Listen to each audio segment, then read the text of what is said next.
Hello everyone, welcome to my channel. আশা করি সকলে খুব ভালো আছেন আর আমিও ভালো আছি। আমরা আজকে বেরিয়েছি কোণার্ক যাওয়ার জন্য। এখন বাজে দুপুর 2টো আর আমরা বাইকার রওনা হয়েছি কোণার্ক। তো কোণার্ক যাওয়ার এই রাস্তাটা তোমাদের সাথে শেয়ার করব আর কোণার্ক গিয়ে কোণার্কের মন্দিরও তোমাদের সাথে শেয়ার করব। 28শে ডিসেম্বর আমরা ভুবনেশ্বরে গিয়েছিলাম। একটা ব্লগ আমি অলরেডি তোমাদের সাথে শেয়ার করেছি, উদয়গিরি খণ্ডগিরি।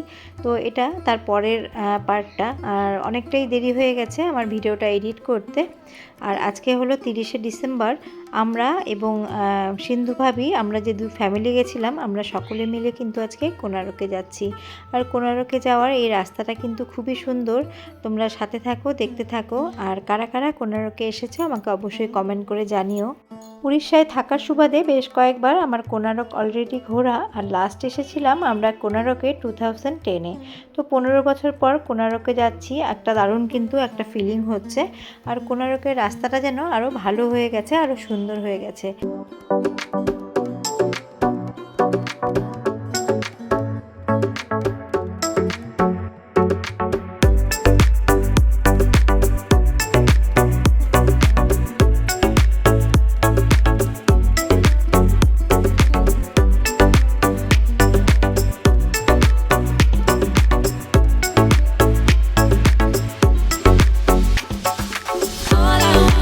বন্ধুরা, আমি, মেয়ে এবং সিন্ধু ভাবি আমরা যাচ্ছি। আর আমাদের সাথে কিন্তু আরও অনেকেই আছে, তারা অন্য গাড়িতে রয়েছে। আর যেহেতু গাড়ির মধ্যে গান বাজছে, তার জন্য এর যে আসল ভয়েস সেটা আমি কিন্তু একদম মিউট করে দিয়েছি। আর খুবই ভালো লাগছে। আর ওয়েদারটাও কিন্তু বেশ ভালো, না খুব একটা ঠান্ডা না খুব গরম। কোণার্ক থেকে আমি লাইভ করেছিলাম, তোমরা অনেকেই আমার সাথে যুক্ত হয়েছিলে, তার জন্য কোণার্ক কিন্তু খুব একটা বেশি ভিডিও করিনি, তবে যতটুকু করেছি তোমাদের সাথে শেয়ার করব। তবে চলো, সাথে থাকো, দেখতে থাকো।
বন্ধুরা, তোমরা তো দেখতেই পাচ্ছ, সাইড দিয়ে সমুদ্র দেখা যাচ্ছে, ঝাউ গাছ দেখা যাচ্ছে, অনেক কাজু বাগান দেখা যাচ্ছে।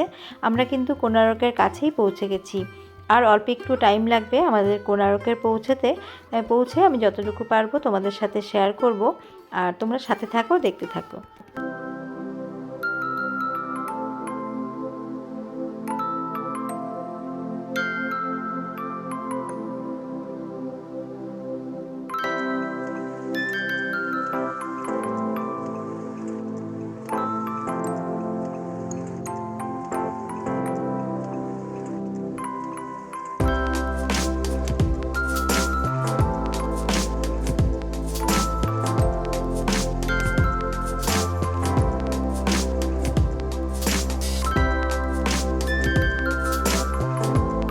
বন্ধুরা, কোণারক মন্দিরের ভেতরে আমরা প্রবেশ করে গেছি।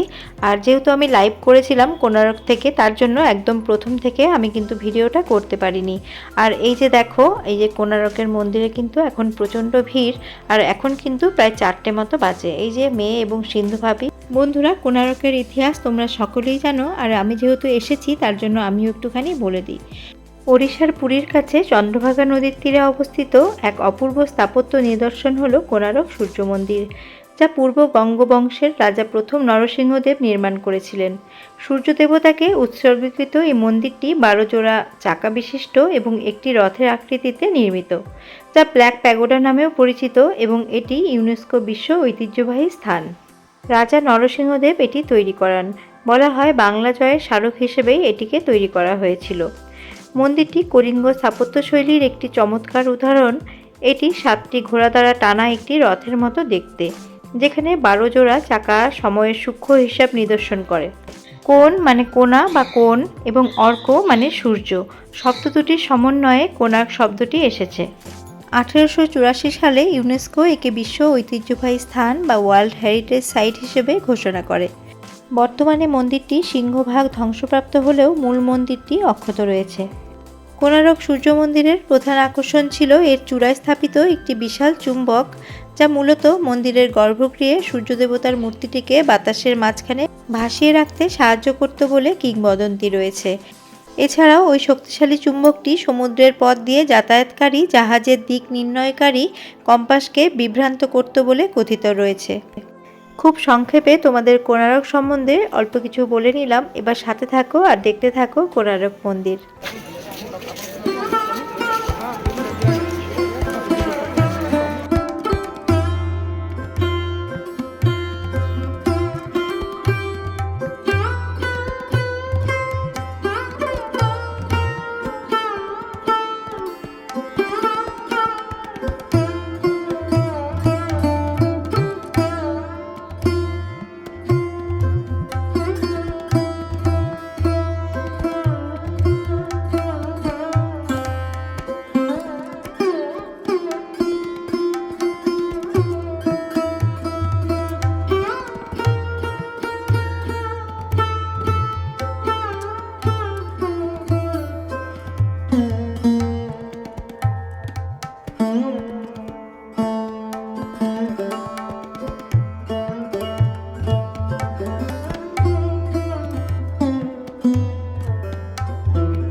বন্ধুরা, তোমরা হয়তো সকলেই এসেছো, আর যদি কেউ না এসে থাকো, যদি প্রথমবার এসে থাকো, তাহলে এখানে এলে কিন্তু তোমরা একটা গাইড নিয়ে নেবে।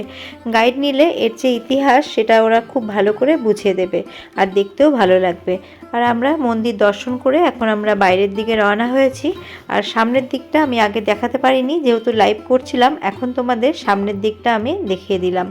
এবার এই যে আমার সোজাসুজি আমরা গেট ধরে এখন বেরিয়ে যাব। এখান থেকে এখন আমরা চলে যাব পুরী মন্দিরে। আর পুরী মন্দিরে গিয়ে আমরা ওইখানে আজকে জগন্নাথ দর্শন করব।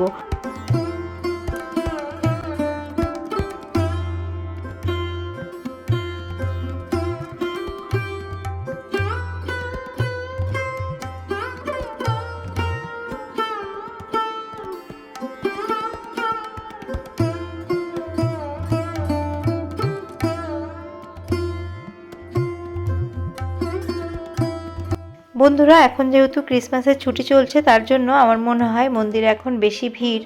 আর কয়েক বছর ধরে এখানে লাইট অ্যান্ড সাউন্ড শো হচ্ছে। এটা সন্ধ্যের পর তোমরা দেখতে পাবে। তোমরা টাইমিংটা জেনে লাইট অ্যান্ড শো দেখতে পারো। তো আমরা তো আজকে এখন এখান থেকে মন্দির চলে যাব, তারপরে ওইখান থেকে আবার আমরা ভুবনেশ্বরে রওনা দেব। তবে সাথে চলো, দেখতে থাকো।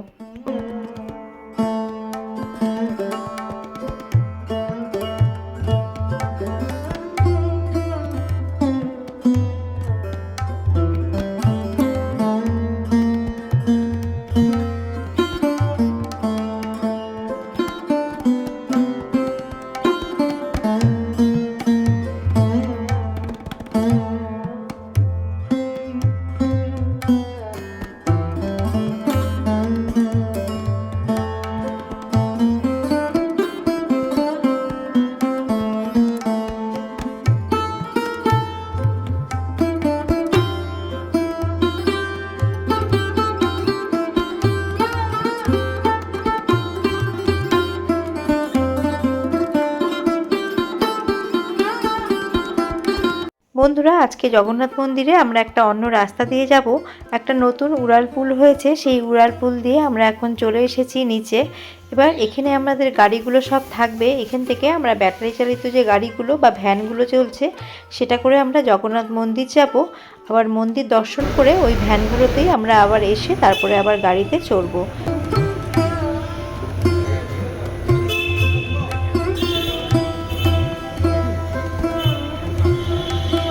আমরা একসাথে অনেকজন মিলে এখানে এসেছি, তার জন্য অনেকগুলো ভ্যান করে আমরা এখন রওনা হলাম জগন্নাথ মন্দির। তবে চলো তোমরা সাথে থাকো আর দেখতে থাকো।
বন্ধুরা, এখন প্রায় 7:30 মতো বাজে। আমরা মন্দির দর্শন করে জগন্নাথ দেবকে দর্শন করে এখন বেরিয়ে এসেছি।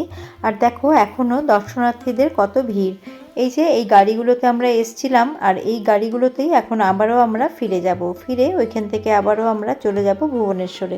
কোণারক সূর্য মন্দিরে অনেক ছবি তুলেছি, আর এই মন্দিরের বাইরেও ছবি তুলেছি কয়েকটা, সেগুলো তোমাদের সাথে শেয়ার করে দেবো।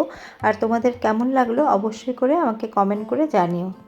বন্ধুরা, মন্দির এবং জগন্নাথ দেবকে দর্শন করার পরে কিন্তু মনের মধ্যে একটা প্রশান্তি চলে আসে। সারা বছরই পুরী মন্দিরে ভিড়, সে সকাল হোক, দুপুর হোক বা রাত্রি। তো আজকেও তার অন্যথা নেই। আর আজকে রয়েছে একটা একাদশী, তার জন্য আমার মনে হয় ভিড়টা আর একটু বেশি। আজকে আমরা জগন্নাথ, সুভদ্রা, বলরামকে তো দর্শন করলাম, তার সাথে আজকে আমরা কৃষ্ণকে ছুঁয়ে প্রণাম করলাম। এটা আজকে আমাদের কাছে সবচেয়ে বড় পাওয়া। যেহেতু আজকে একাদশী, তার জন্য মনে হয় কৃষ্ণদেবকে আজকে বাইরে বের করেছিল, আর আমরা সকলে মিলে তাকে ছুঁয়ে আজকে প্রণাম করলাম। এটা যে এমন একটি অনুভূতি যা আমি ভাষায় প্রকাশ করতে পারবো না। কথা বলতে বলতে আমরা চলে এসেছি আমাদের গাড়ির কাছে। এখন আমরা আবারও রওনা হব ভুবনেশ্বরের উদ্দেশ্যে। আমার আজকের ব্লগ তোমাদের কেমন লাগলো কমেন্ট করে জানিও, আর ফটোগুলো কেমন হয়েছে সেগুলো কিন্তু কমেন্ট করে জানাতে ভুলবে না। আবারও রওনা হয়েছি আমরা এখন ভুবনেশ্বরের উদ্দেশ্যে। আবারও আমি হাজির হয়ে যাব অন্য কোনো রেসিপি নিয়ে বা ব্লগস নিয়ে। আজ এই পর্যন্তই, নমস্কার।